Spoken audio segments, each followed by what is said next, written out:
Can you see me now? Can you hear me?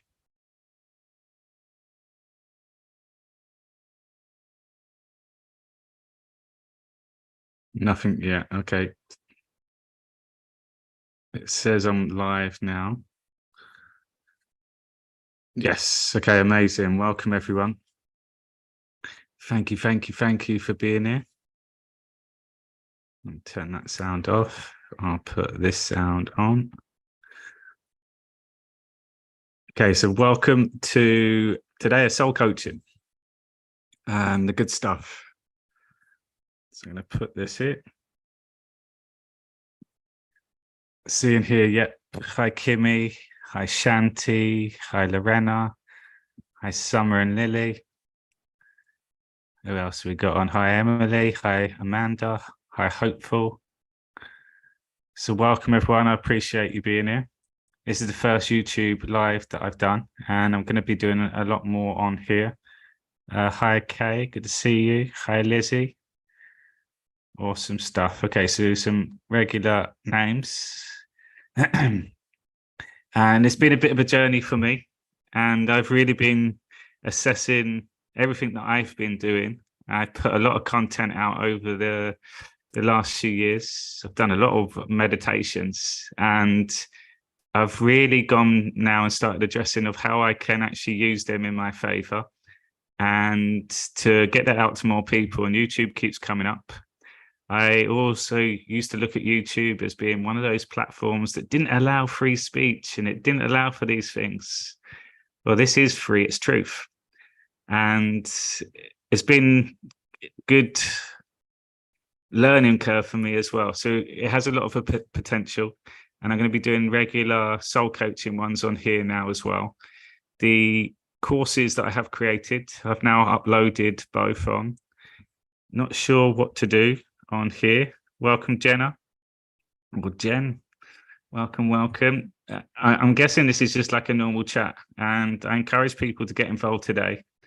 So today I was going to just hit it straight off with, hi, Cheryl. I was going to hit it straight off with simplify life down to a choice, and to go through the soul coaching and to start looking at where we're heading in this world. We've got so much exciting things to look forward to, so much. And in that process, it's a journey for us. Hi, Carol. Welcome, welcome. It is a journey for all of us, and we've all been on a journey, and you can call it a spiritual journey. A lot of people don't like that word spiritual. It's woo-woo. It's new age. We're all spiritual beings having a human experience. And now we're at a stage is we're all spiritual beings enjoying a human experience. And I received a really nice message today to say, I finally get it now. I found the last few years really tough.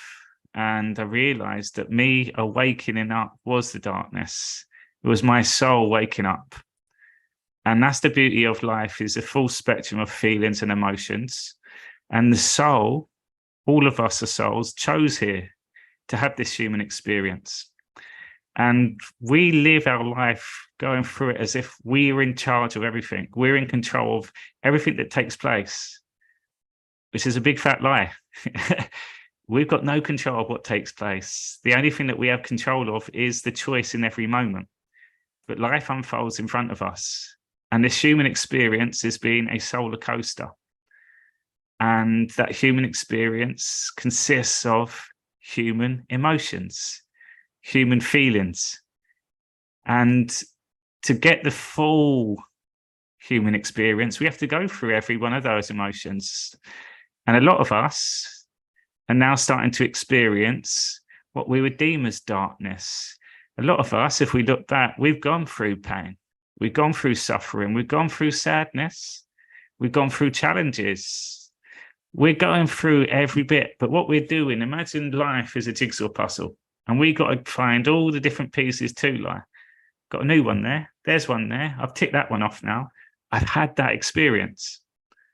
And when I've had that experience, I now get a choice of, do I want to go through that again?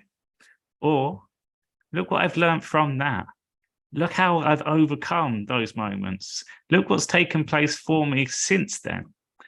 And this is the beauty of it. If we can look back with that perspective of we're all moving forward, we're all rising up, we're going higher. I like to go upwards now in spirals. Without all these moments that we have had in our life, we wouldn't be where we are now. A lot of us are attached to time. It's a waste of time. Like all my life's just passed by and now I'm at this point and I don't know what to do. No, that's meant to happen because we don't know what's to come.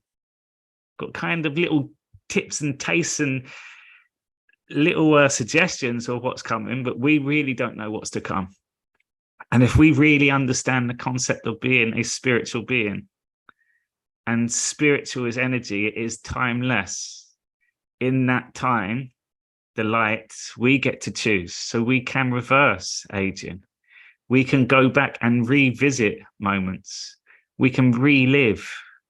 We can rewrite our story. Like, honestly, every part of that. How do we know? Well, we haven't been told any of this before. We've got snippets from films, but we haven't been shown.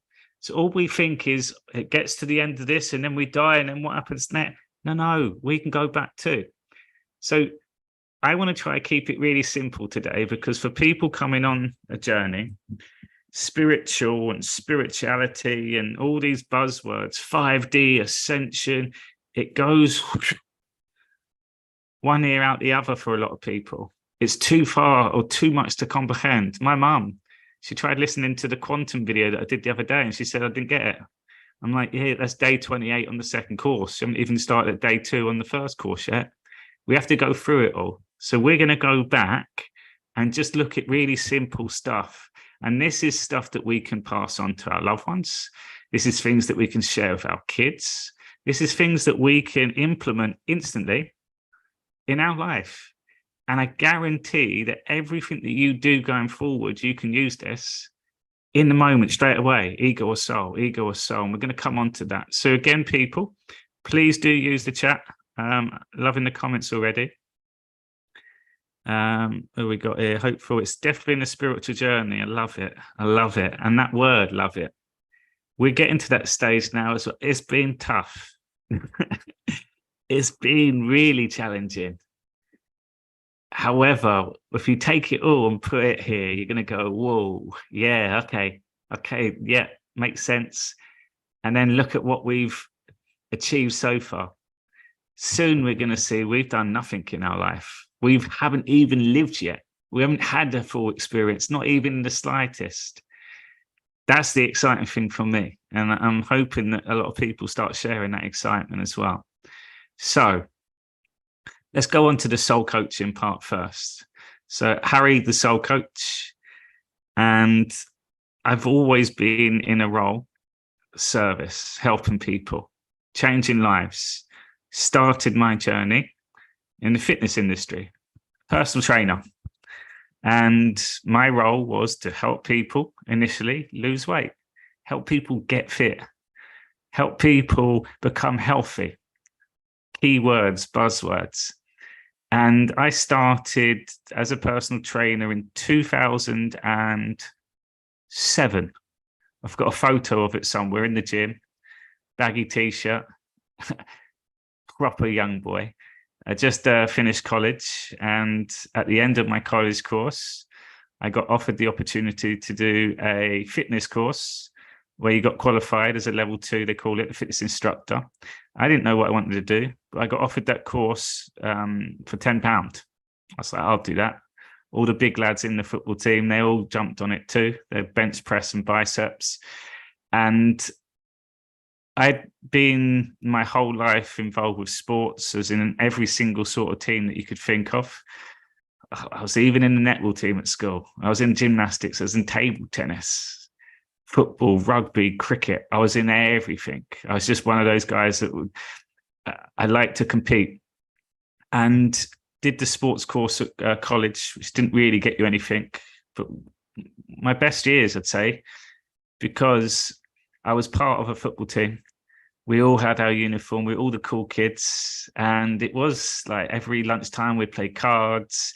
We'd go on away games and football matches. We'd all be singing.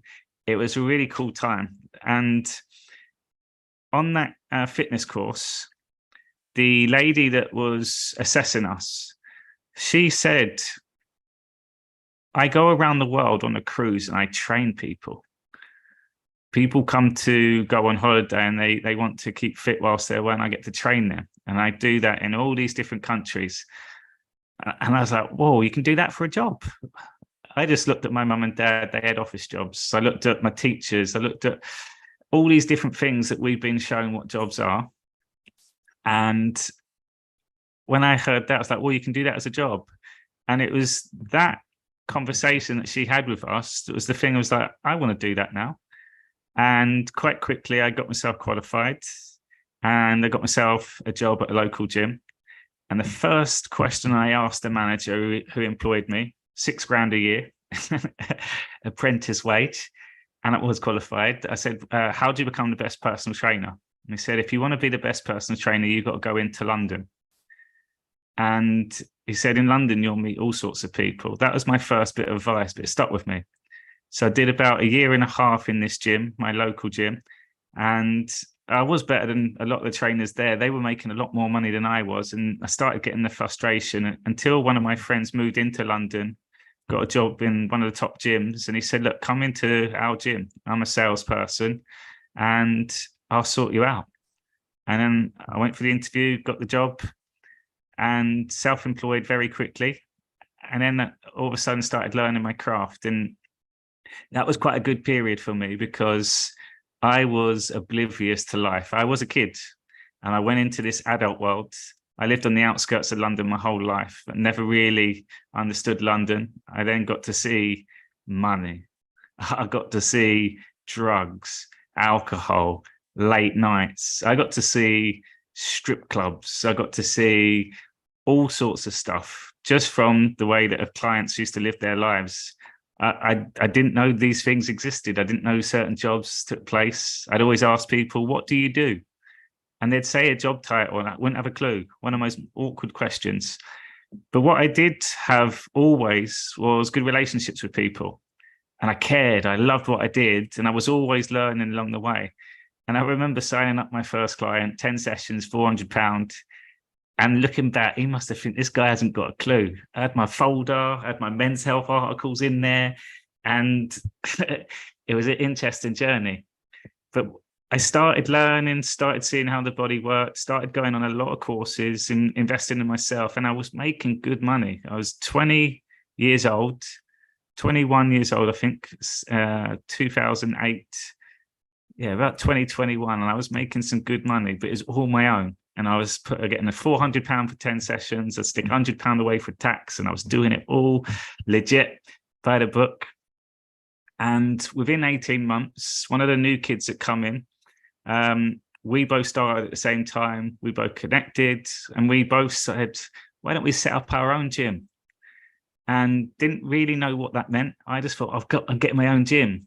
Saved a bit of money, and 18 months into this job, I then opened my first ever gym in the middle of the recession, 2009, October, and that was in Tower Bridge. And I remember, I won't go into this story too much, but this is kind of just setting the tone. I remember I was so oblivious to business. I didn't realize it would be my whole life. Didn't know anything about admin, Excel shit, anything like that at all. And I remember bringing my mum and dad up and go, this is my new gym. And we had the building works being done and stuff on it. The landlord took a punt on us. And my mum said, how much is the rent on this? And I told her. She went, oh my God, what have you done, you idiot? That was the words that automatically just come out of her mouth. The landlord, he bet the maintenance team that was on the site that we wouldn't last 6 months. We lasted 12 years. And we went on to become one of the best personal training companies in the UK. We did one-on-one personal training. We opened up, we did have 3 studios, Liverpool Street, Tower Bridge, Canary Wharf. Canary Wharf fell through, but we had 2 studios, opened the second one after 3 years. And I learned a lot. I had about 35 staff working for us at one point. We were turning over about 1.8 million every year, consistently for about 5 years. We then set a fitness education company up. And that was when I got into my teaching. And I was good with clients. I got results. I was learning all the time. I was passionate. And I always wanted to better my staff.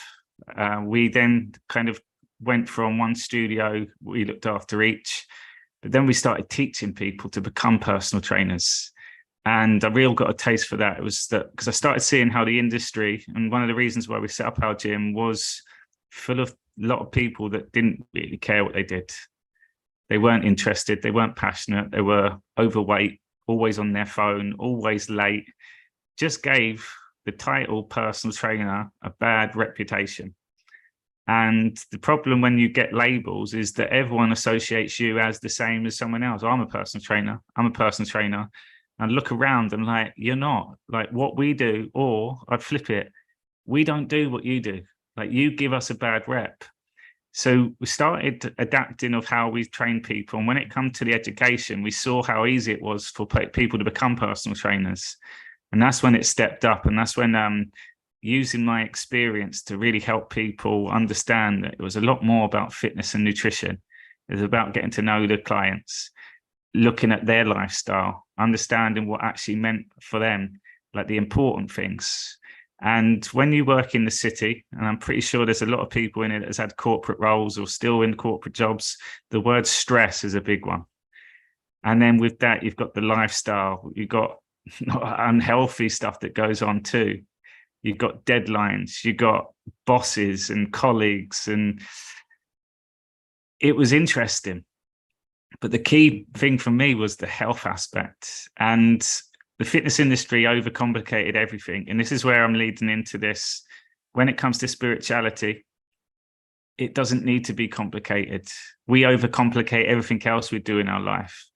If we just simplified everything that we do, everything else then with all the labels and all the different job titles and all the different things that we like to go and do, you'll see it so much more easy. In fact, all these things that we do, we can enjoy it a lot more too. And it's the enjoyment of doing things in life are the things that make you then succeed. Because life is successful when you're happy, when you're healthy, when you're glowing, when you're learning, when you're connecting. That's when life gets good. So that's kind of an intro into the fitness side of things. And then it got to the stage where I was living an entrepreneur lifestyle. I was going out, drinking at the weekends. Then I got to a stage where I got introduced to drugs. So I was going raving quite a lot. I was then introduced to that word stress and cash flow and having bank meetings. And they were saying, look, we can't help you out. You're literally on your own now. Like it was tough. It was a struggle. But we got through a lot of it. But in that time, I had two turning moments. One, where I had a breakdown. I went to a holiday / school reunion in Greece or Cyprus. A lot of friends from school, hadn't seen them for years.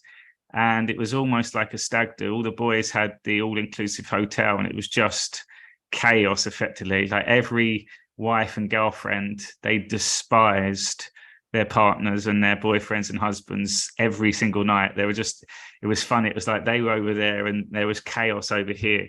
And I had a breakdown. I remember every day in the sunshine on the bed, stressing about work, stressing how am I going to pay my staff. And I got to a point where I actually had an anxiety attack to the point where I was getting daggered. And I couldn't tell you why. And then I remember on a night out, I started crying in front of all my mates, booing my eyes out on the floor. And they're like, what's wrong? And that whole holiday was a mess. I booked the wrong flight home, so I was out there on my own. I remember phoning my mum, crying, and my mind was just going all over the place. And I thought, right, I need to write this sort of stuff down. So I was writing all these things that were causing me stress, and it was little things: get back to emails, answer voicemails, and I just procrastinated on all of it. And there was 83 things on that list. And after that, my mum said, I'm going to pay for you to go on a mindfulness course. That was the first step into spirituality, mindfulness course. Went on this course. It was 5 weeks every Wednesday. This hippie, long hair, necklace, no shoes on guy called Doug introduced you. Hey, come in. And I've told this story a number of times.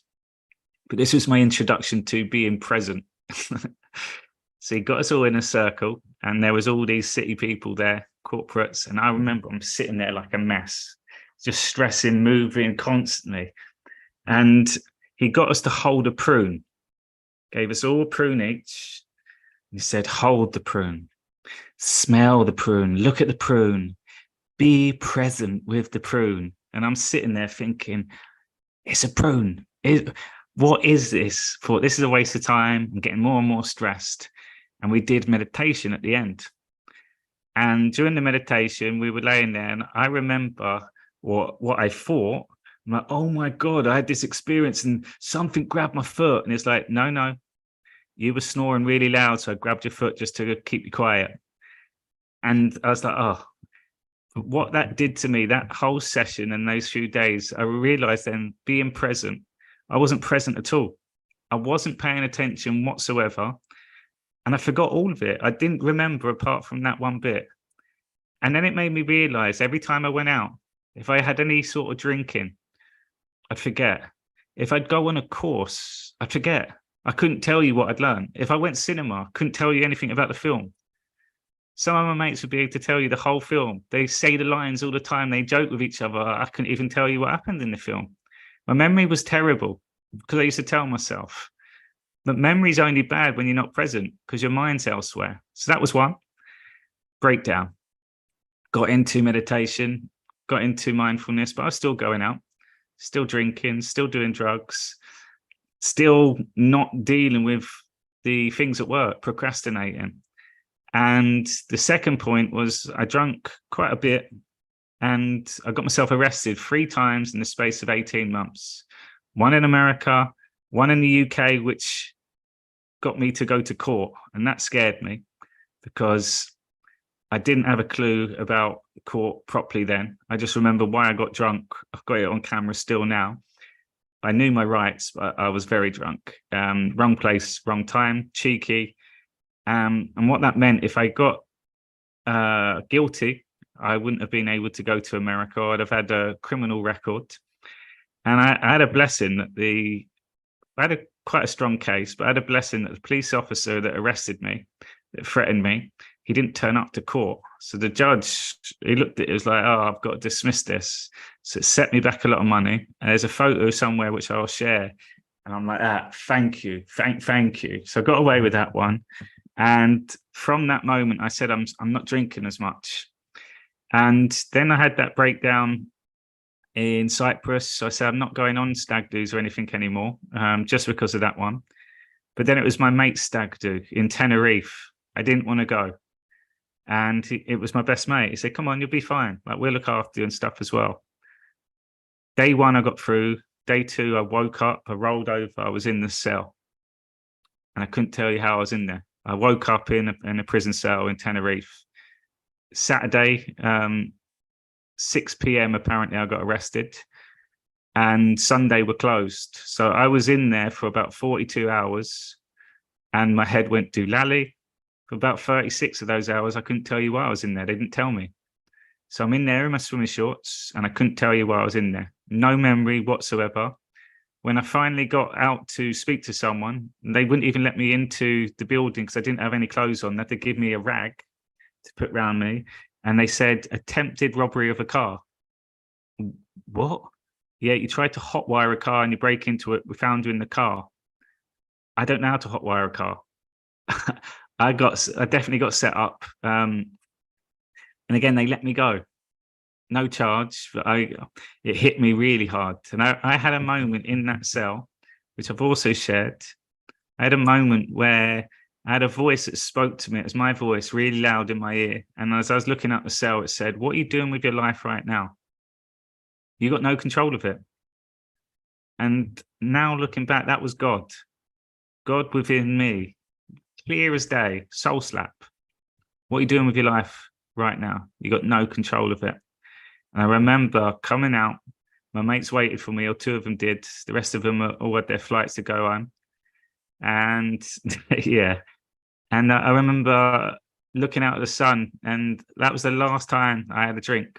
And that was about, would be 6 years coming up in March, going into the new year, 6 years. So I haven't had a drink, but in that time, I went on this massive spiritual journey.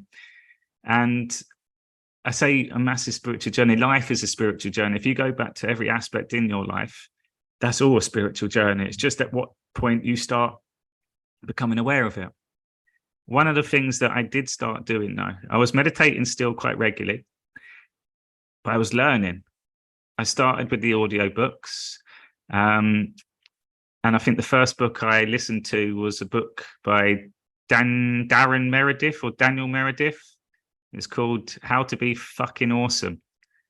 And it was a great book. He was a personal trainer, a very successful businessman in the end. Really good book. And I liked it because he was talking to you. And then after that, I just started listening to more and more businessy books. The Subtle Art of Not Giving a Fuck. I think that was one of the first ones I started listening to. And the word fuck come in quite a lot of it. But then it started getting into more self-development and then more spiritual. And I remember one of the key books, a recommendation from Oprah, was New Earth, Eckhart Tolle. And at that time, I was in Ireland training or I had my competition. I had a 12-hour ultra adventure race, going up the highest mountain in Ireland, which is called Devil's Ladder in Kerry, around the Ring of Kerry. And I remember listening to that book on my way there and on my bike, cycling round. And that changed my life. And I used to have that on repeat. I used to put him on before I go to bed. And it got to the point where it was almost like I remembered that book inside out. And I've got, in terms of learning people, audio, when the author is reading to you, there's something about it that just sits in. And also you're getting the perspective from them. Whereas when we read words, which I still do and I still encourage, it doesn't sit as quickly with me. It's only now when I'm started going on to scriptures and starting to look at words individually, which I've got a bit more appreciation, but Audible is my go-to. Got about 4 or 5 books on the go all the time. Before this, I do a 30 minutes and I just lay there with a book on. And I go to books at different stages now. I'll listen to it all the way through and then I can click at any point. And that's the beauty when it comes to truth. Truth, regardless of where you read it, when you listen to it, what page you're on, what type, it's still a truth. And you'll take what you need to at the right moments. So I continue reading and listening to books. My Audible book now, since, let's say, it'll be 6 years in March, I've now gone through 1 month and what have I gone through? 1 month. No, it must be 2 months now. 1 month and 26 hours. Let's say it's 2 months. I'll confirm it after. 2 months of books, full months. So it's 30 full days, 24 hours in a day of constant books. And you'll see I average about 32 hours a month. I do it at least an hour a day of learning. And the beauty of when you go on your journey and you're learning more about yourself, the more you know about yourself, the more things stick, the more things make sense. And with that, the more you start taking stuff in. If it doesn't resonate with you, you now have the tools to say, I'm not reading that anymore. I don't need to watch that anymore. I'll stop listening to that. You know, it doesn't resonate with you. Whereas before I used to get books and go on courses and do education based on 33 people watching. I used to do it based on what I was told or what I thought was meant to be the right one to read or what someone else has suggested their order. And a lot of people ask me for suggestions. I've got a few that I recommend every time. But my encouragement is find a book that resonates with you when you read the back of it. Or when you read or see someone speaking and some of their words that they speak, you're like, oh, I like that. Well, that's a really good passage that I just heard. Go and find out who that person is and see what material they've got, because it makes it a lot more exciting. I've got books now where I love listening to it. I'm excited to get on to the next part. And there's a guy called Terence Stamp that I'm listening to at the moment. He narrated a David Cast book called Perfect Brilliant Stillness. That's a mind-bending book, one that I encourage everyone. I have it on all the time, every day. It's like my second favorite book, I'd say. really mind-bending. But his new book that I'm listening to is about his life and the way that he's got up to where he is now, and I'm intrigued. Like it's exciting to switch on.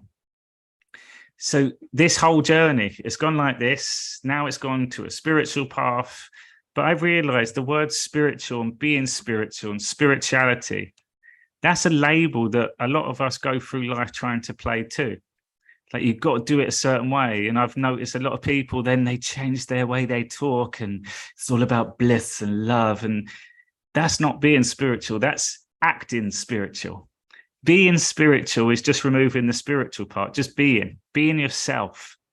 That's the key component to all of this.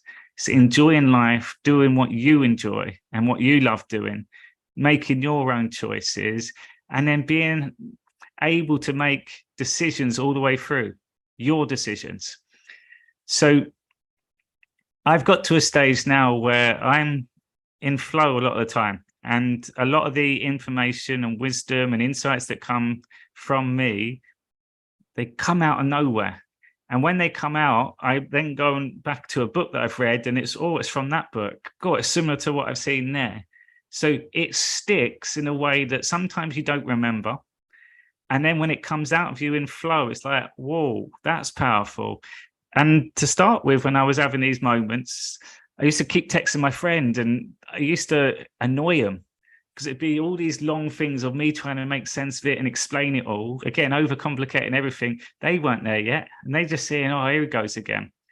What I realized is that people don't need to know that.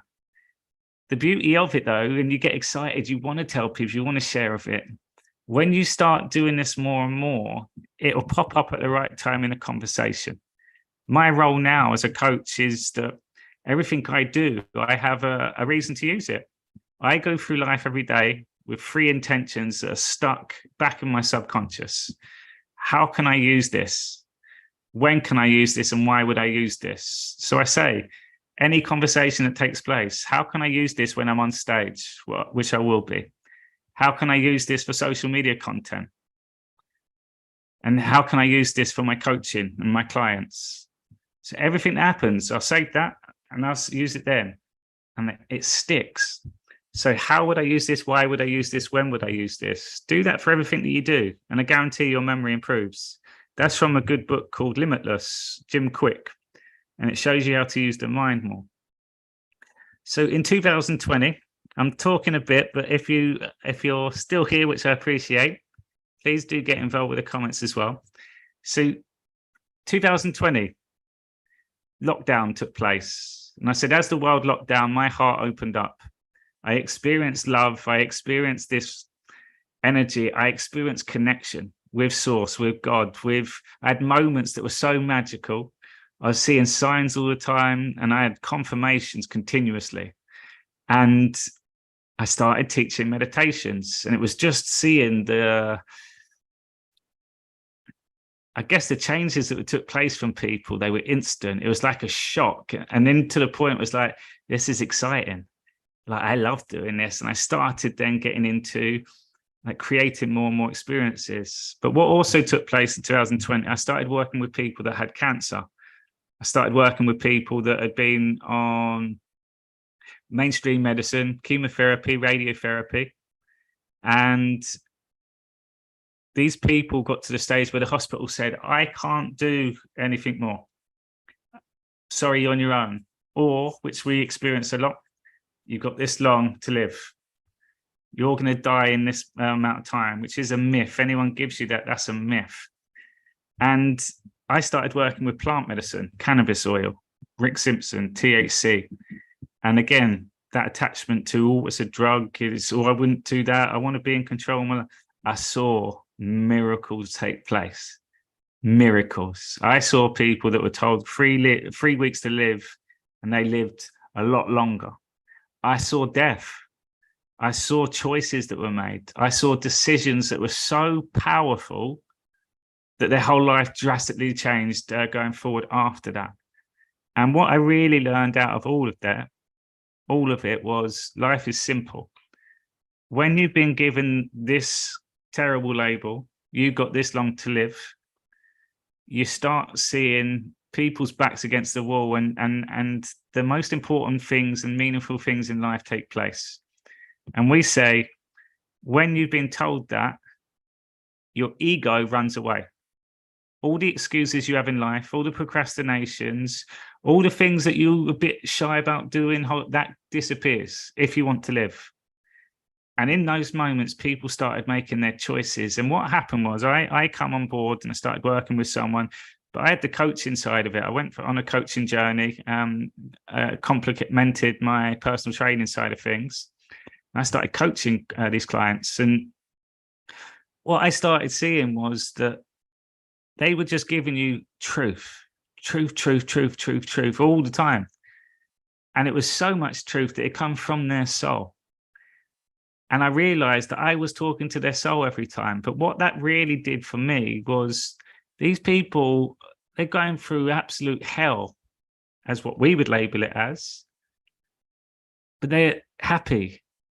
I had one guy that we did, and we used this quote, which triggers people. He said, do you know what? I've got cancer, and this is the healthiest and happiest I've ever been. He's 35 years old, stage 4, bowel cancer. This is the healthiest I've ever been, and I've got cancer. He said, everyone should live their life like they got cancer. And that threw us back. He says, I just say no now. Like, if you're causing me stress, I'll cut you out of my life. No, I don't want to do that. I'm going to spend time with my kids. I'm doing this now. And it was so simple, just like that. So it's like, why wait until you've been told you're dying? Why wait till you're ill? Why wait till something's not working before then you act? And what happened is when people got these labels, when people went through the hospitals, they said, I can't work with you anymore. It was panic stations, the daughters, especially the warriors, the family members, the mums. We need to find another solution. We need to, but it was rush, it was panic. And it's like, why do we always do that? And a lot of comments that always used to come to us was, you know what? I don't know why I've waited so long to make this choice. This is simple. Like, this is easy. I don't know why everyone should do this. Will it be recorded? I'm hoping it goes straight on to the recording.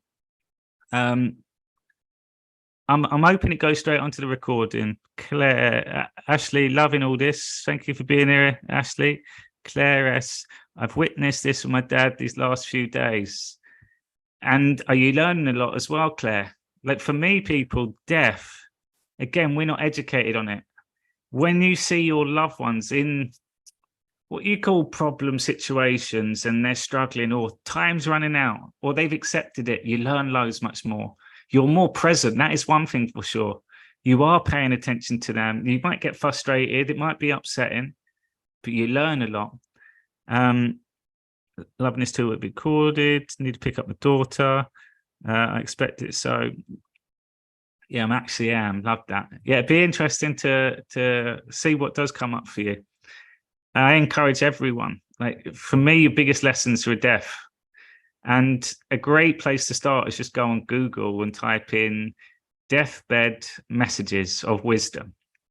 Because used to what happened after, it's like, okay, if you are dying and if they told you you've only got this much time to live, what do you want to do? And that question was so hard to answer. Some people never thought about it. It's all the things that they didn't want to happen. They leave in their life. No, what do you want to do? If you can accept it, what is it that you want to do? And it's asking yourself those questions.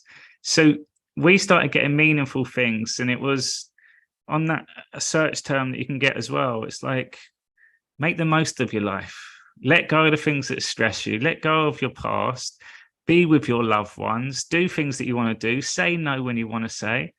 Like, try new things. Have no regrets. Those meaningful things.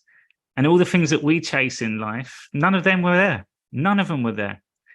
And the biggest thing for me is, as they're speaking their truth, I've got this mirror pointing right back at me. And I was getting soul slaps all the time. What am I complaining about? Why am I abusing my body like this? Why do I moan so much? Why do I put myself down so much? Why do I procrastinate so much? And every time I'd get a new teaching, I would then start making these shifts, because I was a hypocrite if I wasn't, because I was seeing it changing lives. When I say miracles take place, it was a different person. Like all of a sudden, we had one phone call with someone. There's two coaches on the call with that one lad we were just talking about. He was a different person after 90 minutes. Different. Like it was no energy, lots of fear. And by the end of it, he goes, you know what? This is the healthiest I've been. To be fair, I am making my own decisions. He realized he was in control. I don't need those people telling me what to do. I don't need people saying you need to eat at this time and you should be doing this and you shouldn't have any sugar and everyone becomes an expert. So I started getting a lot of lessons on there. But I realized it's nothing to do with cancer. It's life. Cancer is just a label that everyone acts around. But it's all these life lessons now. So it's like, why wait? Let's start living that now. So what I realized, my philosophy to life. So if you ask me my wisdom on my deathbed, and this is my wisdom that I share everyone now, simplify life down to a choice. And that choice is one that you get to make in every moment. And they've narrowed it down, and this is where we're going today. Simplify life down to a choice. It's your soul, which is your truth. That is your spirit. Soul is the Son of God. So it's your God space. It's love. That's your truth. So you simplify it down to your truth, and the opposite of your soul was the thing that we saw run away was the ego, which is the mind. Ego is fear. Ego is procrastination. Ego is anger. It's worry. It's guilt. It's blame. So simplify life down to a choice, ego or soul. And that was the thing, first of all, it was the ego ran away and all we got, truth, truth, truth, truth from their soul. And it was meaningful things. It was love. It was calmness. It was being peaceful. It was being content. It was having acceptance. It was being still. It was being on your own, alone time. It was that sort of stuff which all fall under soul. So if we simplify our life down to choice, ego or soul, underneath that, then you've got different subcategories. And what I realized in, especially the English language, or in this human experience, there's a duality. There's one or the other. That's the human experience. Good and bad, up and down, left and right. It's a universal law. What you put out comes back. There's dark and there's light. There's a duality. That's the physical experience. And the problem we get caught up in the duality is if it's not the good bit, we just think automatically we're being bad. It's one or the other. But there's a third part to it. It's the truth. So one of the aspects on this simplify life down to a choice, tying into then the spiritual aspect of who we are, a spiritual being having a human experience. Spiritual being is your soul. Human experience, a three-part being, body, mind, soul. So the human experience, I like to look at the number 8, is your body and your mind and body. They come as a partnership. That's the human experience. Mind is the ego. And the minder is the mind over the body. So I like to call the mind the child minder. The child is your body. It's God's creation. And the mind has to look after it. The body, like a child, always listens to the mind. Whatever the mind says, the body responds. But that's the human experience. And we live our life in this human experience. We let our mind take over. Our thoughts get in the way. It's quite chaotic. It's quite noisy. All the choices come from the mind. Hey, Susan, great to have you here. The soul, though, so it's the duality, it's the good and bad. That's both in body and mind. But the soul is the truth, it's energy. And when we start looking at it from that third perspective, you'll always find an answer and it'll make complete sense. So I like to use those three-part beings, body, mind, and soul, and I work through that all the time. And we simplify everything that we do into a choice. So ego or soul. So if you break ego down as to body and mind, really it's just the mind because the mind sets the body. But any thoughts, any opinions, any beliefs, straight away it's the ego. Any words, any concepts, any ideas, all ego. So under ego and soul, we can break it down into this three-part being. Everything that we do you can simplify your life rather than looking on the outside world first, which we seem to do. Break it down into what you're in control of. Your thoughts, your words, and your actions. Simple. Your words is so powerful. Your word is the law. Your thoughts from the mind control the feelings inside your body. Always. The thought always comes first. The senses of the body stimulate the mind. So they work still as a two. So your thoughts affect your feelings. And if you bring it and simplify it down to that, the action part, then it just flows. If you're true to your word and you're aware of your thoughts, then after that, the action, the shone, you shine, your act shine, you shine your light. That's the soul. But we get caught up in the mind. We're unaware. We're unconscious. Our egotistical thoughts, we do things not paying attention. And what happens? Our actions then hit us with problems, with obstacles, with hurdles, with limitations, with regrets. We weren't paying attention. We didn't trust in our gut. We didn't trust in that little inkling to not go there, to not drink, to not go out. Your soul is always telling you, your gut feeling, your intuition, your inner wisdom, your inner guidance. That's your soul. It's your spirit. So if we paid attention at the speed of light, there's always something there telling you to start with. Light is quicker than the physical. Light is the soul. And I like to use then the mind as that little voice. It's a sound. It's a wave. The sound comes still quicker than the action. And then the body, the physical, that's then the doing part. So you can break these words down into it. So ego or soul. So let's look at the opposite first to your truth. Because God created this world, the opposite of him. Ego is such a great word to show you the opposite of God, edging God out. So everything that we do in our lives, that's not our highest thought, not our highest expression, not our highest choice, not our best self, is the ego. Because you had a choice to do it better. Hi, has on late, been in town, Liverpool, lots of love. Thank you, Deborah. Great to have you here. And if we then look at what our ego is, ego, fear, anything to do with time, so our past is already gone. The opposite of our past is our future. That's time. So we're worrying about things that haven't even happened yet. We're still an ego. Limiting beliefs, any doubt that we have in ourselves, any self-talk that puts us down, any thoughts that are reoccurring that tell you that you can't do something, that tell you you're not good enough, that tell you you're too fat, that little inner voice, ego. Ego is past experiences that give us titles and labels.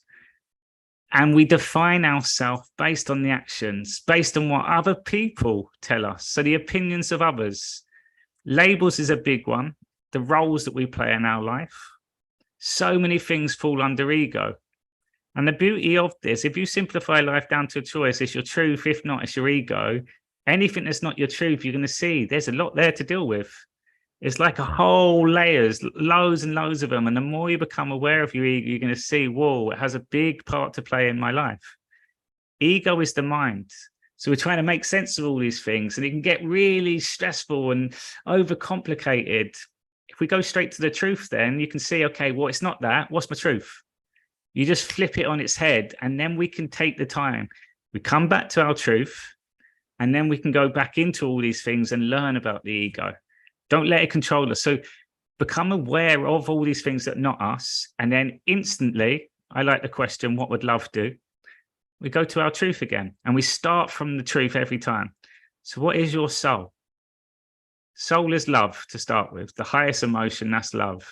What falls under love? Peace, happiness, joy, calmness, stillness.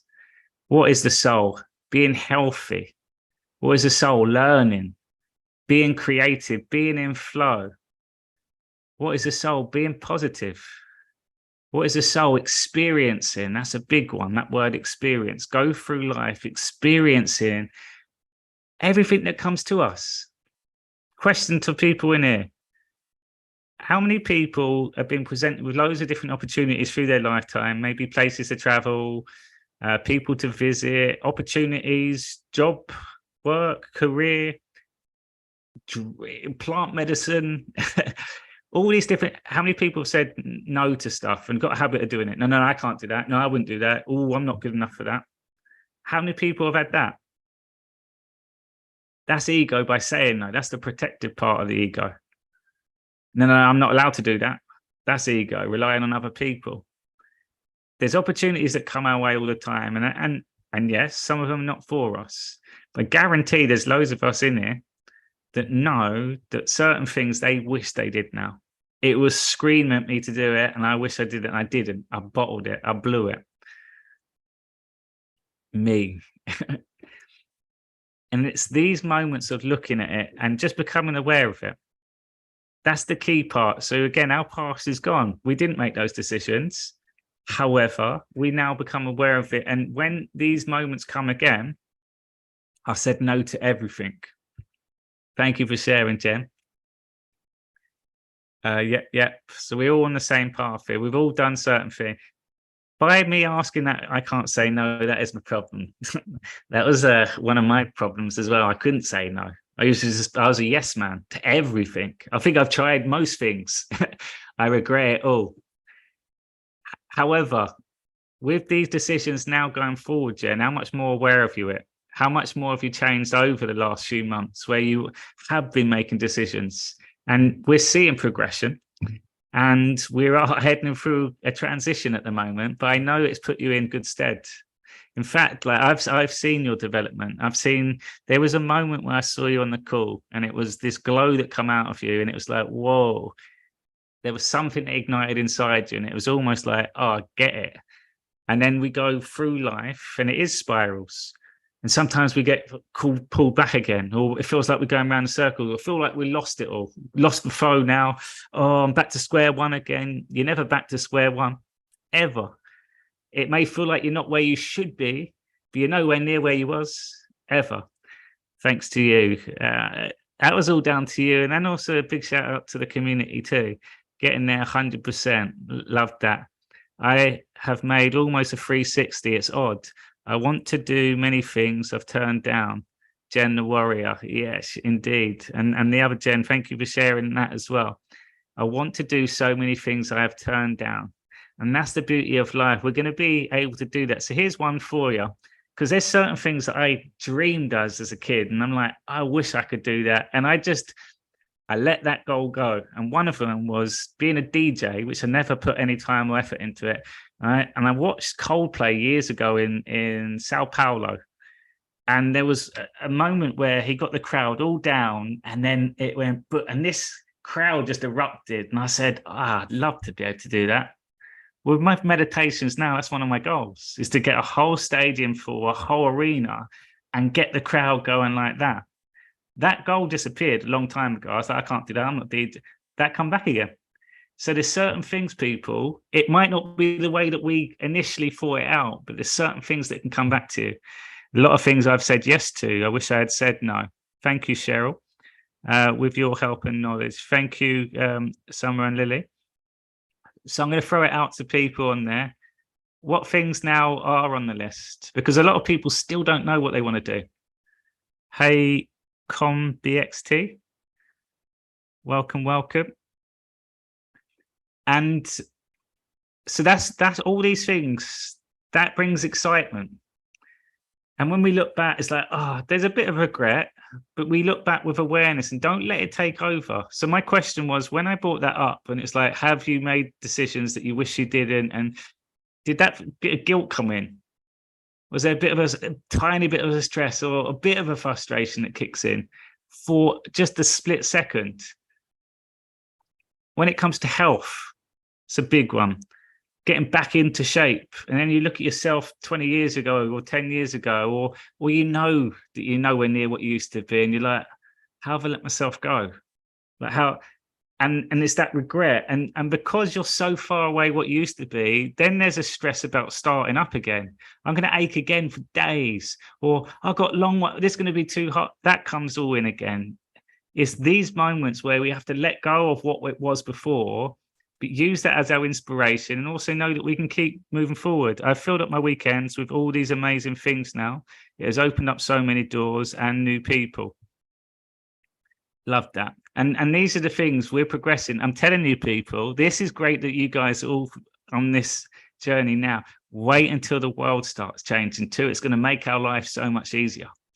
In fact, some of these things that we're talking about, you can go, no chance. I'm going to this place. I'm going on this technology. I'm going to get myself in my best peak condition because I want to. Like, that's going to be a full reality.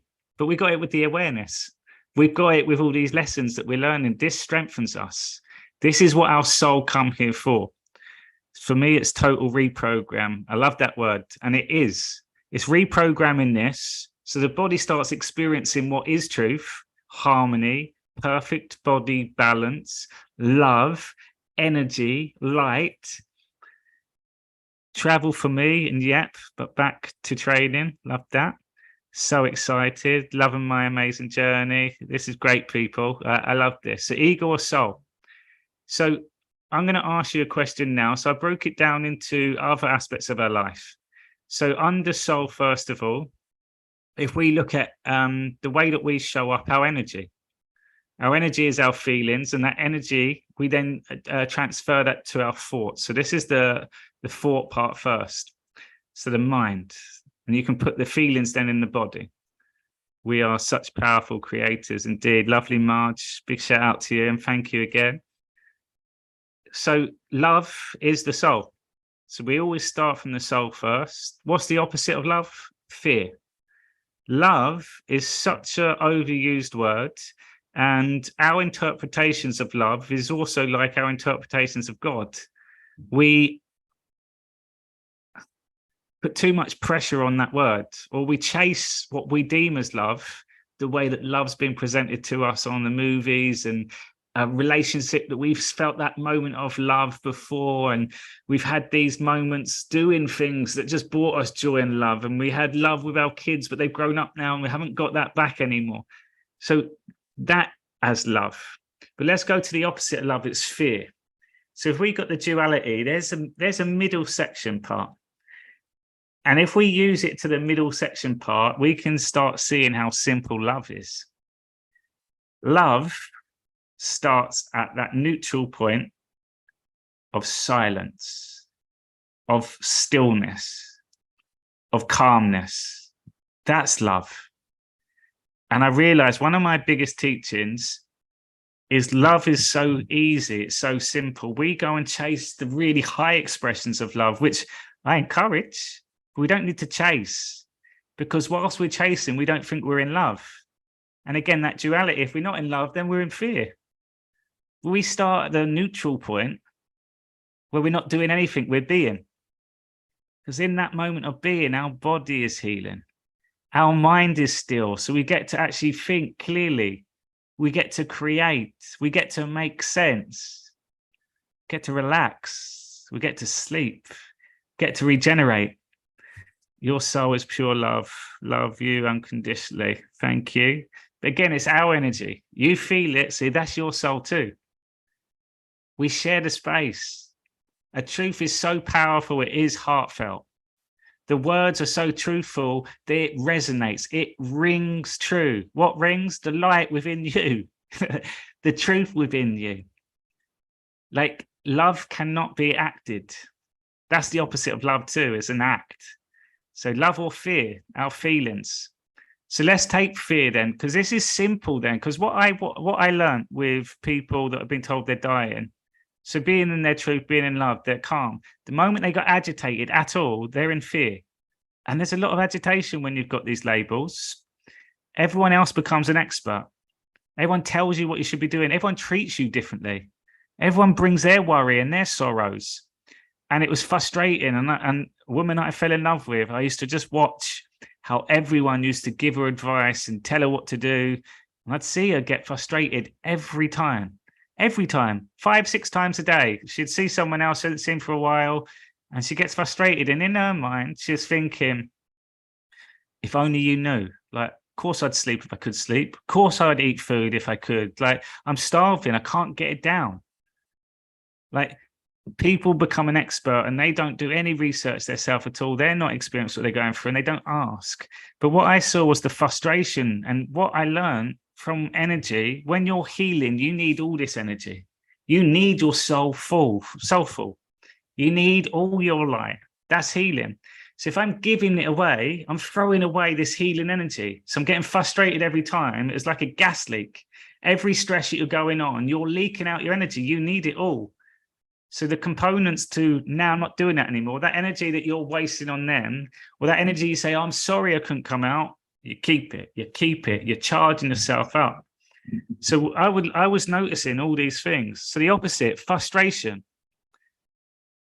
negativity, anger and hate, they're draining. Like they're so out there. What I realize as well is when people do get this label, the anger and hate kind of disappears too. The frustration, the guilt, the worry, the being scared and the stresses of that, but the hate, they see that that's super draining too. And we saw people die. We saw people pass away. We saw people just accept it. They didn't want to fight anymore. They were happy with it. Their family, they were desperate. They're like, I don't want to go through it anymore. I've done it. I've done what I need to. I don't want to do it. Or we saw that too. So I saw both ends of the spectrum. And it's the opposite of love, stillness, anything that's not that, fear, frustration, anger, worry, anxiety, depression, anger, hate, that's fear. So simplify it. Rather than giving you what am I doing right now? Am I being fearful? Am I worrying? Or is that anxiety? Is that depression? Don't give it the labels. It's fear. So are you healing now? No. Okay, what's the opposite? Love. Okay, well, how do I get back to be calm? Straight away, I'm love again.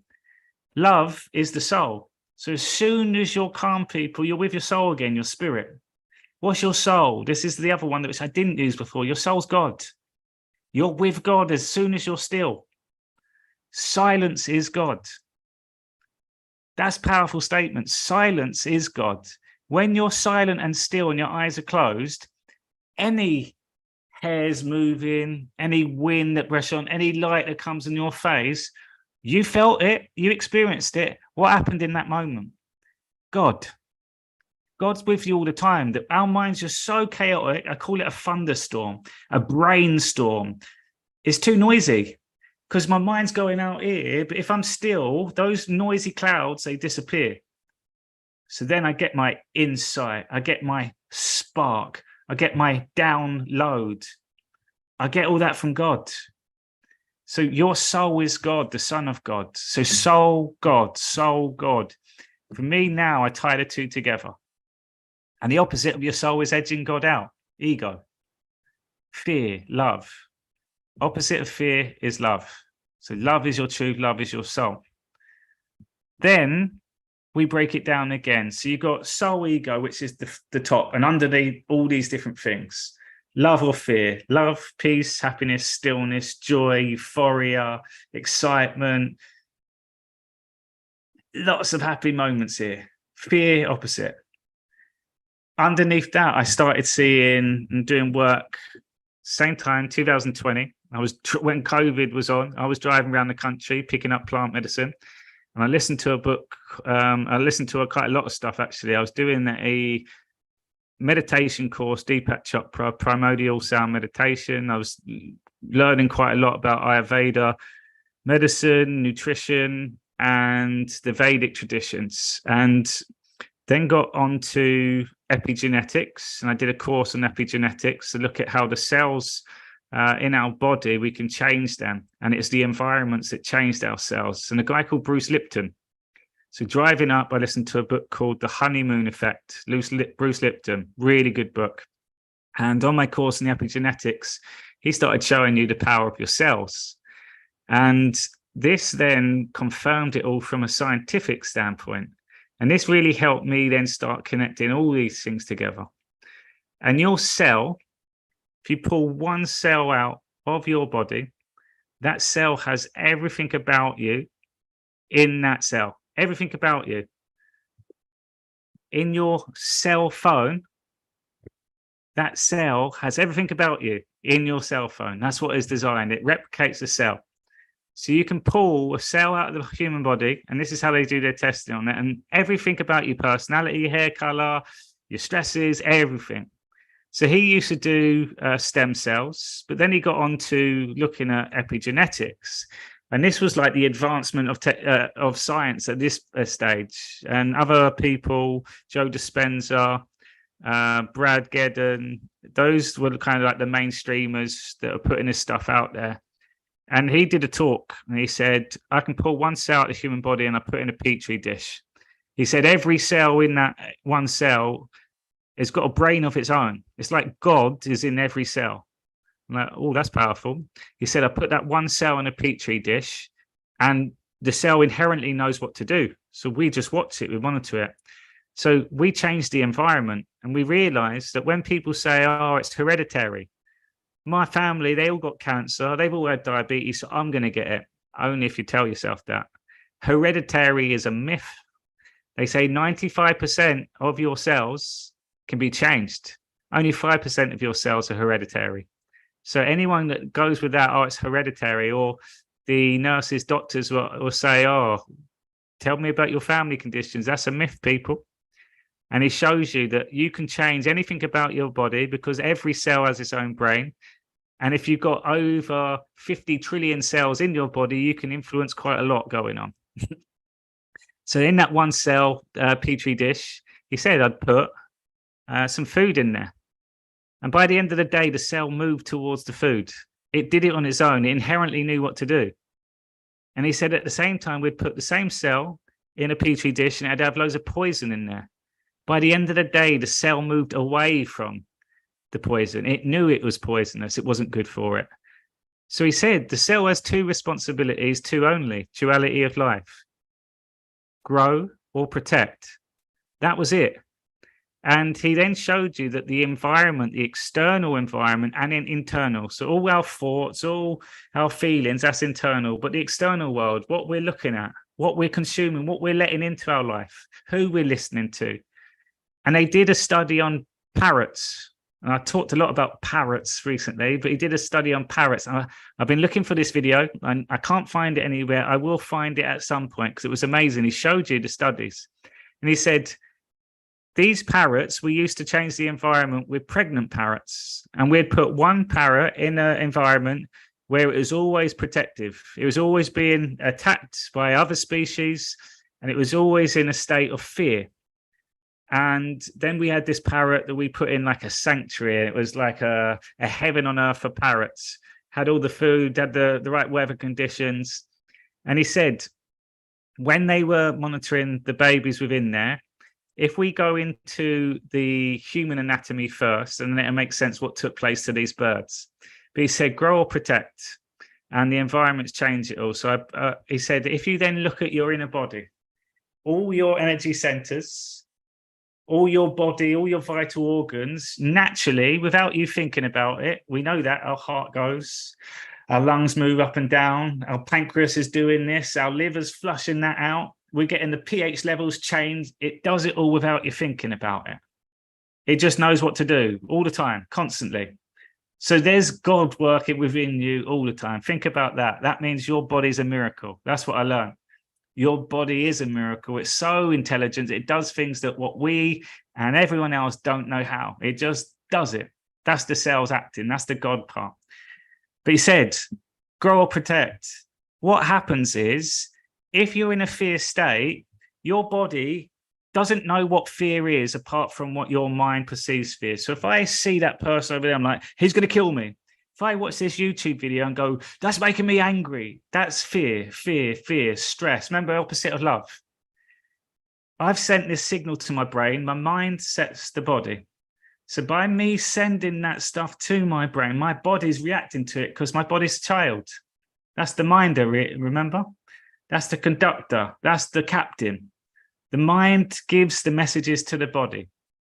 The mind is the map, and your body is that creation. So the stress is the environment we fed it. We've labeled it as stress. I look at that video now and go, they're in fear. Doesn't affect me. I'm watching it. Go, oh, they're angry. I'll turn that off. Oh, they're angry. Block. Doesn't affect my body. So we choose our mind. We have the choice. Then it comes into it. But he says when that fear kicks in, we go into fight or flight. So like the organs are just working perfectly, fight or flight kicks in, and we've all had those moments where we've had to run. We've all had the moment where we have a jump. Your body sends all the blood from this vital organs, all this hydration, all this flow, sends it to your limbs as if you were to run, sends it to your arms and legs.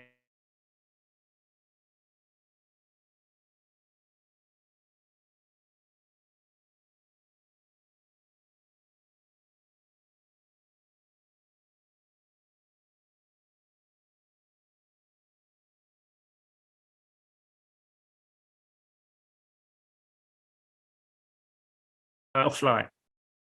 So it sends all the nutrients to your limbs. So can you imagine if I keep getting blood and oxygen going to my limbs are going to grow. My limbs are now getting all its nutrients. But what happens? Inside my body, my vital organs aren't getting what it needs to. My brain's not getting what it needs to because it's sending it elsewhere. And we can take the same analogy. When we used to break an arm or leg and we'd have a cast on it, the old school way of doing it, we didn't use it. So when you pulled that cast off, what happened? Your muscle shrunk, your bones shrunk, your legs are different size now. Why? Because your body knows, I don't use this muscle at the moment. I don't use this arm. Let me save energy and let me put my blood somewhere else. Your body knows. Alzheimer's, here's one for you. Alzheimer's, inactivity of the brain. It's because we do things on repeat all the time. We get to a certain point, usually when we retire, and then we get into that routine. You wake up, you brush your teeth, you go downstairs, you open the paper, you read your coffee, you play jigsaw puzzles, and you do the same thing again and again and again to the point where your brain's not working because your body's downloaded it. Brain's got no inactivity anymore. It's like a muscle. Your body says it's not working. I don't need to send blood there anymore. Let me send it to the limbs. Inactivity of Alzheimer's, dementia. That's a big part of it too. So when the fight or flight happens, it goes to your limbs. So what he showed you on the birds, he said, we would have these two babies that come out. And again, the environments were so different. The babies, if we looked at the DNA, it was he said a 99.9% match. They were almost identical from genetics, but visually they were completely different. He said one bird had bigger arms, So if we looked at fight or flight or rest and digest, what bird was in fight or flight? The one that had bigger arms. So before it was even born, the environment of the mums and dads, the energy influences the growth of the kids. I'm like, whoa, that's big. That's massive. So when you're in that rest or digest stillness, the opposite of fear, your body's healing. So, you know, when we're like, oh, I need to get better, I need to heal. You don't need to chase and do all these remedies and all this nutrition. You just get to stillness. That's the start of healing. Not chasing all these things. And when I used to be fit and when I used to do a gym program, no, that helps massively. But that's stressful thinking about it and getting worried and stressed out about it. Stillness. Healing straight away takes place in it. So ego or soul, love or fear. Then you've got grow or protect. So protect was the ego. Grow is flow. And people are like, no, but protect is a good thing. Yeah, and this is another big teaching. Your ego is your teacher. Your ego is so important. It's not just all negative stuff. You need protection in your life. We've seen that, the way we have to stand up for ourselves, the way that we turn into the warrior. We have to put our foot down. We have to put our voice on. We got to do that. That's the ego too. But you don't do it out of red mist and rage because you've lost it. Fighting. You got to put a character on there in the boxing ring. When do fighters lose? When something winds them up to the point where they've just lost it. They're gone. Can't come back from that. So there's a point where you can have that ego playing that role. And when you become aware of it, you set your boundaries. So grow or protect. And I have to look at now as protect. Protect. How many people, again, back to that question, that don't speak up for themselves, that hold back, they protect themselves because they don't want to get in that argument, even though they know it's the truth. Even though that I need to make this decision, I don't say anything. That's protect. Grow is speaking up. Grow is flow. Flow is creating. Doing things that you love doing. How many people do things that they love doing? How many people haven't done something that they love doing for a while? How many people have that one thing that every time they do it, it lights them up? They haven't got time, or they've got so many other commitments at the moment. What is that thing? That's grow. It's doing things that get you out of your mind. Singing in the shower. Some people love that. That's flow. Driving is flow. But if you've got their negative thoughts going on all the time, you're in that flow state. Negativity. Your body's just taking it all over because the mind's out of the way at that point. Flow is dancing, it's singing, it's expressing, it's writing. In my case, meditating, it's exercising. That's flow. Flow is grow. Does it have to be a 12-hour race? No.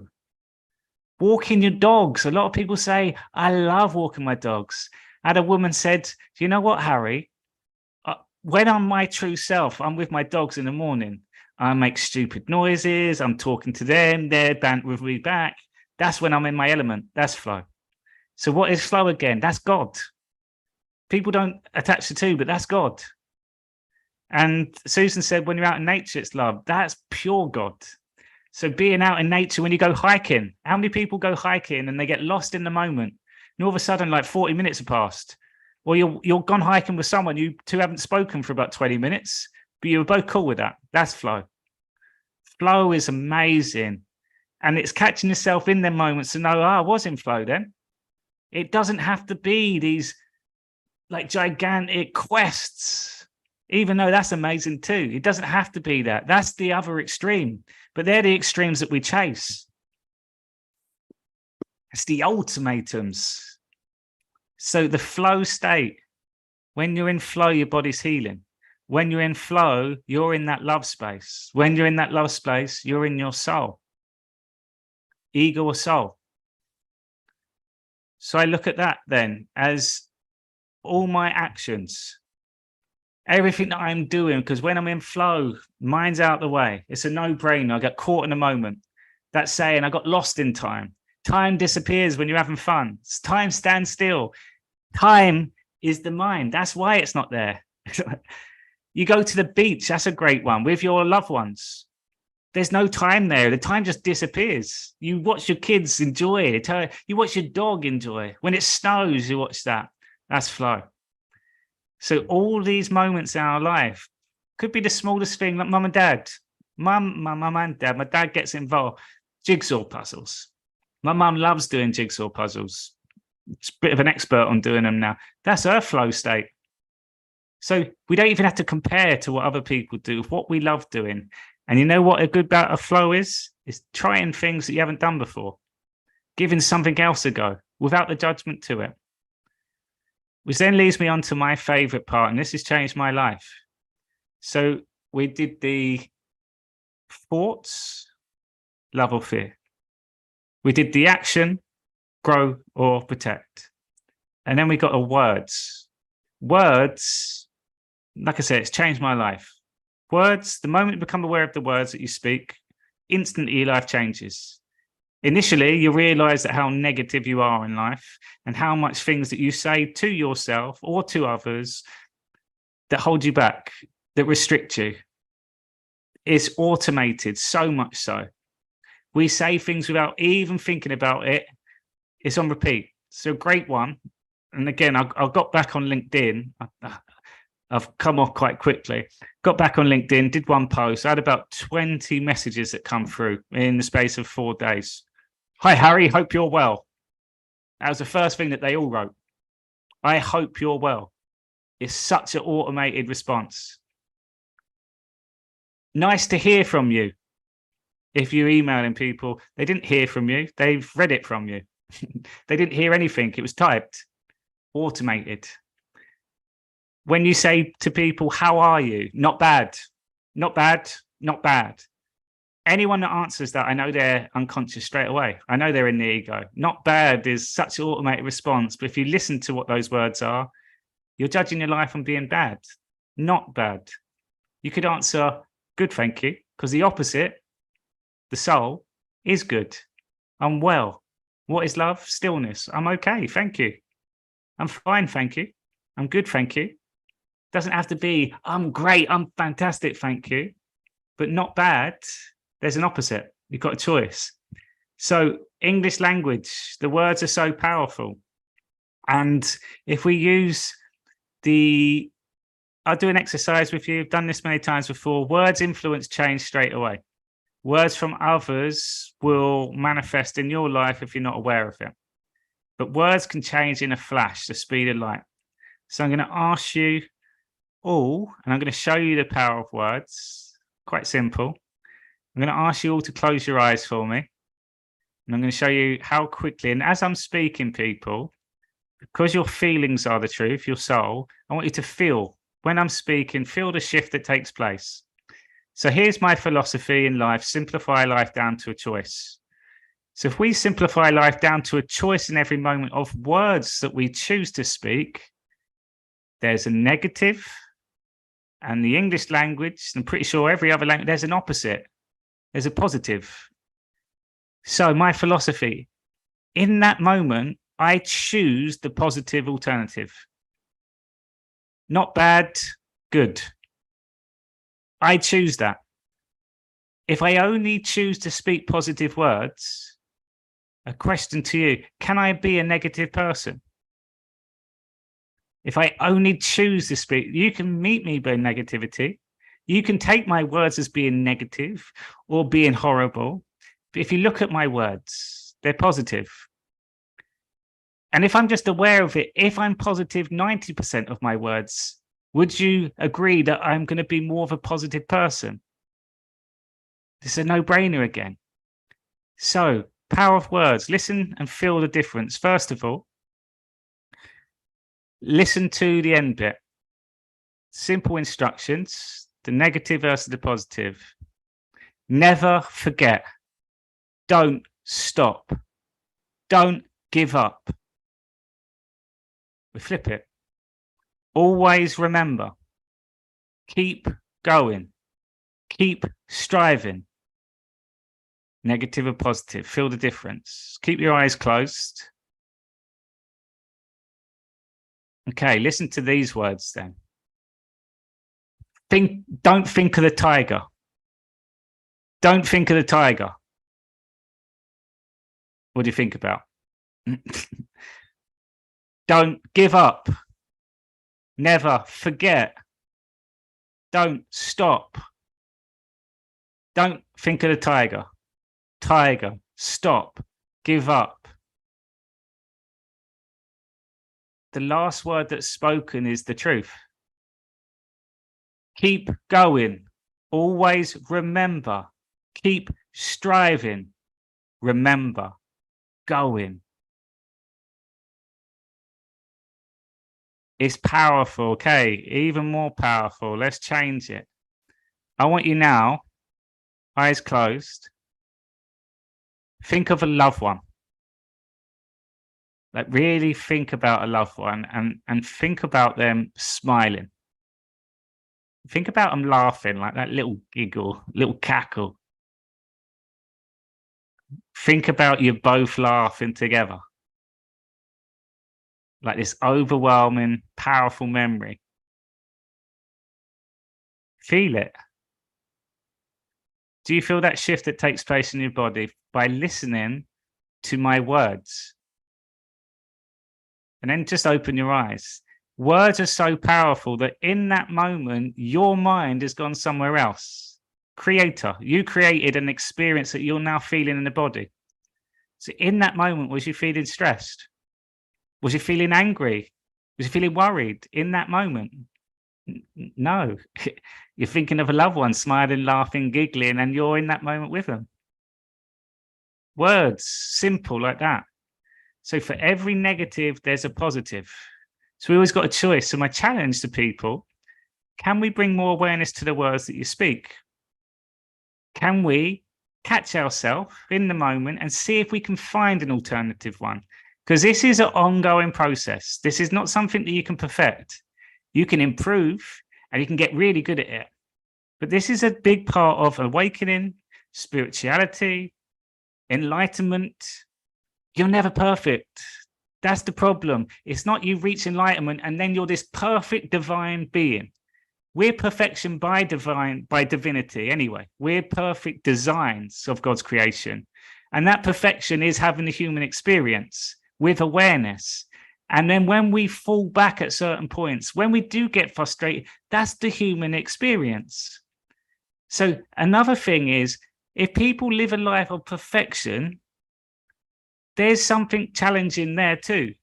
It's like, if we can go through a life from saying we are perfect, and these are the things that I've learned from my actions, my words, and my choices. This is what I did differently this time. That's a better way of being, of acting that everything is perfection. We do get cold sometimes. We do get illness. We do have an accident. We do get caught off guard. We do let our mouth slip and we say things that we don't mean to. But as you go on the journey, things improve. And I can tell you, I'm so true to my word now. So true to it. And I'm clever with my words, with the use of words. I say words with a full intention behind them. And it does it automatically a lot of the time. And I realize when I'm sometimes negative with choice, instantly in that moment, my mind goes, no, and I find a better alternative for it. And now I'm in flow when I'm speaking because I'm so aware of my words. It's automatic. I don't have to worry what comes out my mouth now if I speak it from my heart. And I've spoke so many times now of all these different teachings, there is inherently within me. It's wisdom. It's experience. It's that quest to learn more. All God. So the words are so powerful. The words, in every moment, we get to choose what we speak. Words describe our feelings inside our body. Words describe our experience that we've just had. We put it into words to communicate with other people. We can look at the spiritual aspect of the words that we have, and again, the deception of the English language. We have a magical moment, a godlike moment, a ghost-like moment, a synchronicity. And it's like, wow. And then we'll say words to dismiss it. So imagine God is just giving you these signs here. And you've seen these numbers. These two robins have just sat, they pretty much said your name. Like they've done a little thing, put your name out in letters in the leaves, like that magical moment. And you'll go, oh my God. So you confirm God first and you say, that was unbelievable. That was unreal. That was crazy. That was mad. That was incredible. That was sick. And God's thinking, that was unreal. No, it weren't. I just made it happen. You've just experienced it. That was real. Unbelievable. How are you saying that? Your eyes saw it. You felt it. You remembered it. That was believable. That was credible. That was magical. That was amazing. Amazing. That was the maze that I'm in right now. My mind created that maze. Be true to your words, because every time you have these moments, you dismiss it with the words that you choose. And in life and in this moment with God, you have to accept God, which means accept these moments. Embrace it with the words that you speak. And telling your people, the more you do that, you'll correct yourself loads. That was incredible. It's a big one that people cut it. That was credible. And it's like, and then you'll get another sign, and then you get something else. And the signs are everywhere. The truth is in plain sight in every moment. You just got to look for it. And when you know that everywhere there's a sign, the bird singing, the dog barking, the flower that just turns over just as it happened, the squirrel that's on the fence, they're all God. All those moments are God. And I go, wow. And I say, thank you now. I recognize it. I write it down in my journal. I put it in a meditation. I'll do it on a talk. Like it sticks to me. I get excited about the smallest of things. I close my eyes and the sun shines on my face And I know there's no way that sun could come through. It's gone. But the clouds have been there all day. How has it come my face? I say, thank you. That's God. That's my reminder. Do I have to prove it? Open my eye? No. I accept it all in. So I embrace these moments with my words. The words with apostrophes. I speak still with apostrophes and I'm working on. And what's the right word on that one? Them. So I used to say them guys and them things. Them, it's those guys and those things. And someone made me aware of it who didn't speak English. And I used to say it all the time. And that's a minor thing. And she'd catch me because I asked her every time. I kept doing it. Now I say those guys, those things, those people. Catch it in that moment. I wasn't aware of it. So again, people, this is ongoing. So the word don't, can't, won't, they're so restrictive. That's straight away negative. Because if we look at this moment, you've got your past, your present, and your future. We should be present, always forward facing. So from this moment, never forget, we're looking backwards. Never forget that moment. From this moment, always remember. So being positive keeps you in flow. Being negative, it cuts your flow because you're commenting on the past. So when you say don't and can't and won't, you're talking about your past. And the best one to do it, who here says they can't sleep well? Who struggles to sleep? Just by answering yes to that question, you're stuck in the past. Yeah, I struggle sleeping. That was your past. And you keep telling yourself that you're struggling sleeping. And I'll get people, even in the gym before, I can't sleep. So look at it, past, present, future. I can't is I cannot. I could not. Either or you could do it, but I can't. You're saying from this moment, I can't sleep. So my mind's telling my body, I can't sleep. But my mind's speaking about the past, saying I can't sleep. I've struggled for the last 2 weeks. I can't sleep at the moment. But it's gone. So our words are describing our past. That's why you have to be careful of your words. So don't, can't, won't is really talking about the past, but telling your body, don't do this anymore. I can't do this. I won't do that. You're saying and confirming it going forward. So apostrophes, be careful using them. Instead of I can't, I choose not to. I choose not to do that. I chose not to do that, even in more empowering. I choose to do this. I choose not to do this. You get a choice. That's a word. I got to go and pick up the kids. I've got to go and see my parents. Change got to get. I get to pick up the kids. I get to see my parents. One word changes the energy, the way you deliver it. So the words are powerful. And I've got so much wisdom now from the words by teaching meditation, because every word that I say, there's a meaning within it. So a big one is enjoyment, or the word munt, enjoyment, empowerment, embodiment. Munt is the mind. So enjoyment, enjoy mind, empowerment, empower mind, mind powerful within. Embodiment, bring my mind inside the body, embody mind. And you start seeing, whoa, it's telling me. Joyfulness, joyful, full of joy, soulfulness, soulful, full of soul. But we say mindfulness, mindful. I don't want my mind to be full. Mind stillness, still mind. Does that make sense? So we can play around with the words that we just naturally say, and sometimes they're limiting. Good morning. Hello. Hell. Oh, hell. Good morning. Morning is something that you do when people die. You mourn. But there's loads of words. The days of the week. A daze, it leaves you in a daze. The week, it means you're weak. And at the end of the week, it's the weekend. You're weakened. At the end of 10 years, it's a decade. You've decayed. The words are there. English language, very deceptive.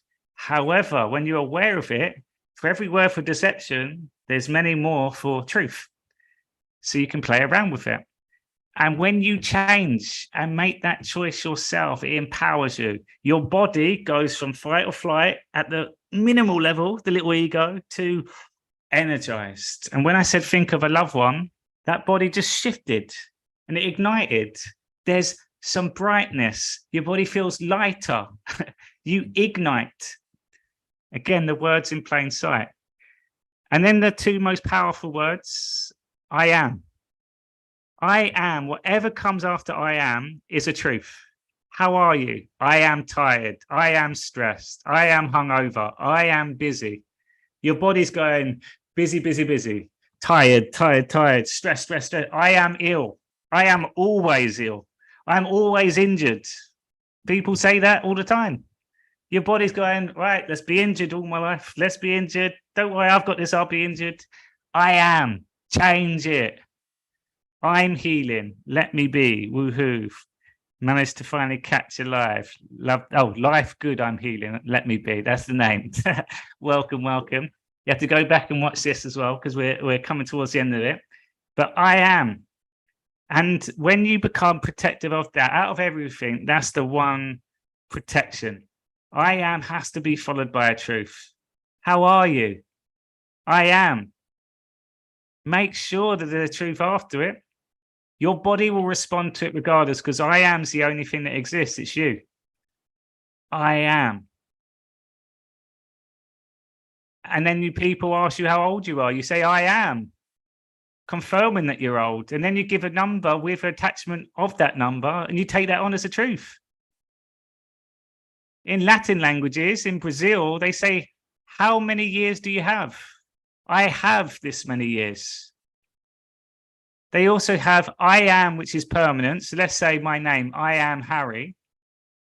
And then they have a temporary, I am happy, but I'm not always happy.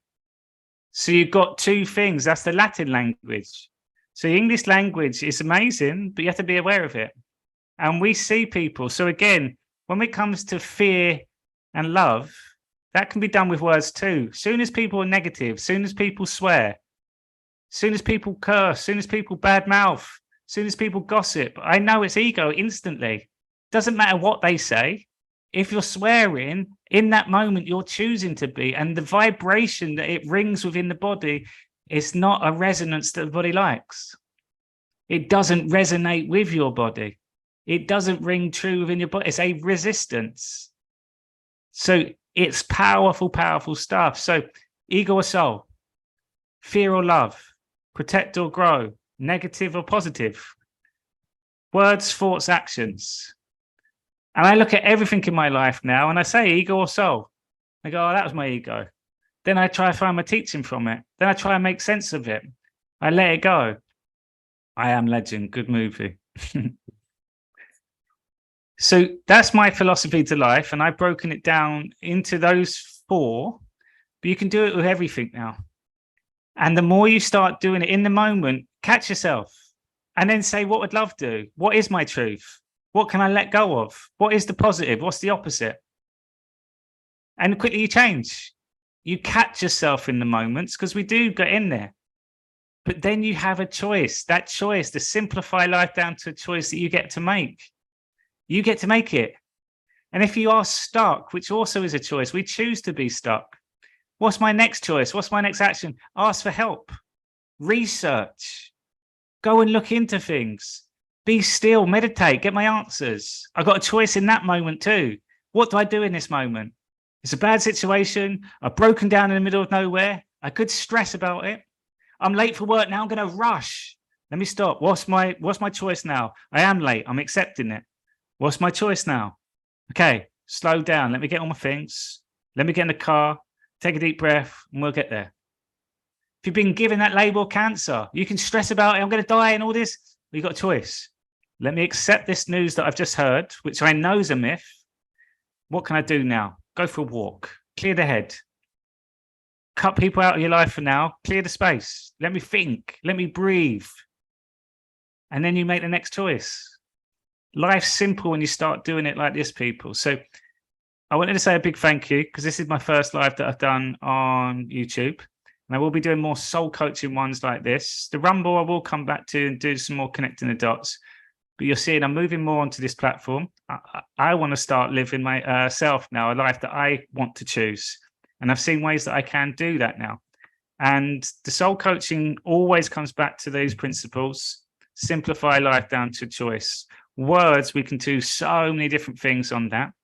We can do a lot of meditation stuff, which then takes these teachings into a state where you're in stillness and it just resonates with you. It hits you to the core, at the soul. Your mind's out the way. So then you remember. Then you can really question yourself without the ego going, nah, that's a load of rubbish. No chance. You'll get your answers. And then we can start looking at the concept of time. We can start looking at kindness. We can start looking at health and really dive into health and every aspect and component of health. The body and the personal training. Look at the body, the way it's designed. Look at the fact that we don't know what our body is. We can read all these books with all these Latin names of all these muscles on a 2D image. Or we can start thinking about what our body is really doing. And we can start using the external world, God's creation, to mirror it. The pipes that you see with all the wraps and stuff in there and all the wires in the house, where's that idea come from? Oh, it's in your body. You got wires, you got veins, you got pathways in there. Inner body, internet, the World Wide Web. How have they got that idea? Well, there's a World Wide Web in your body called your fascia system. And it communicates like that. You can see there's signals, there's flashes, there's lights. It's a mirror. Your cell phone, like I said earlier, they looked at that one cell and everything about you. So they put their whole life in that one cell. And the duality of that, the evil people that have had that cell will be in a cell because their whole life revealed the truth within there. The truth always wins in every life, every aspect of our life. So I use I am love, I am joy, I am light. It helps. It's almost like a chant. I love that. And when you say it, 3 times is the confirmation. Speak to your body, speak to your mind, speak to your soul. And when you say it, feel it. Feel the vibrations of it going off in your mind. Feel the vibrations speaking through your body. You're welcome, Jenna Hancock. I love the full name. Thank you, Kay. Thank you, Summer and Lily. Jenna Clancy, good to see you. Thank you. Thank you, Allen. Thank you, John. Enjoy the rest of the time in Spain, and Lisa. And people, enjoy yourself. So I'm going to leave you with this one. How are you? I am. And you leave today's session. Confirm who you are and how you are. Take care, everyone.